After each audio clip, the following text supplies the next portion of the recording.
என்னது பிஎஸ்சியில் வந்து free fire வார் location இருக்குதாடா? ஆமாங்க, அதை தான் பார்க்கலாம் சொல்லிட்டு நாமளும் நம்ம பயங்கரமான ஒரு பஸ் எடுத்துக்கிட்டு மாட்டில் செலக்ட் பண்ணி கடகனை வந்து கிளம்பிட்டோம். அது மட்டும் இல்லாமல் இப்போ தான் நீங்கள் நம்ம வீடியோ பாருங்கன்னா லைக் பண்ணுங்கள், கமெண்ட் பண்ணுங்கள், ஷேர் பண்ணுங்கள்.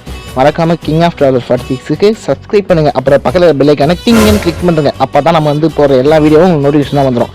சரின்னு சொல்லிட்டு நம்ம போகிறேன். மொத்தம் மோதிரம் இடிக்கிறான் சரின்னு சொல்லிட்டு நாமளும் கடை வந்து வேகமாக வந்து பஸ்ஸை வந்து இந்த புது ஃபஸ்ட்டு மேப்பில் வந்து செகண்ட் மேப் வந்துங்க. செகண்ட் மேப்பில் வந்து இன்னொன்னே இந்த ரோடு பூஜை மாரி இருக்குது பார்த்தீங்களா, இந்த ஆஃப் ரோடு அந்த ரோட்டில் வந்து நம்ம ட்ராவல் பண்ணுவோம்.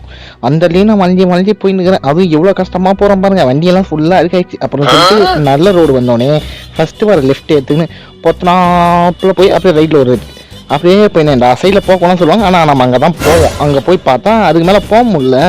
என்னடா இது இந்த இடத்துல போக முடியலன்னு சொல்லிட்டு பார்த்தா இதுக்குன்னு தனியாக ஒரு டாடா ஏசி மோடு வந்து இந்த கேம்லேயே ஒன்று தந்திருப்பாங்க. முஸ்லீம் டென்னிஸில் மோடு ஆப்ஷனில் அதில் போய் நம்ம டவுன்லோட் பண்ணோம்னா தான் அந்த டாடா ஏசி அந்த பக்கம் நம்ம ட்ரான்ஸ்ஃபர் பண்ணி கொண்டு போவோம். ஓகேவா? அதை இன்னொன்று சொல்லி நான் பார்ட் 2 வீடியோவில் சொல்கிறேன். அது உங்களுக்கு விடைபெறுவது டிராகன் வரட்டா மாமே.